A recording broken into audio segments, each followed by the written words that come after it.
Hello, good afternoon. Ito yung Kagsawa Church. So, dati itong church before.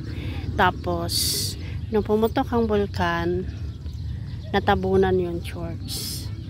So, kaya ito tinawag na Kagsawa kasi ilang beses itong tinry na hukayin para restore yung simbahan sa ilalim.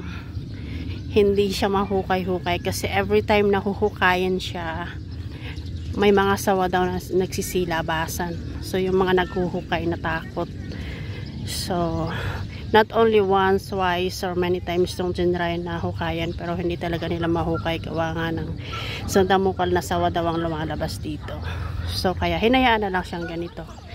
So, this Kagsawa Church is very historical ba?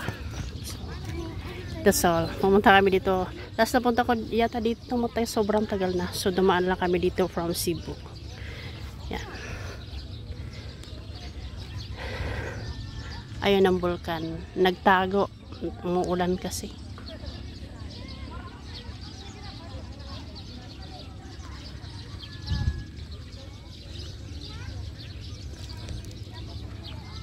Yan.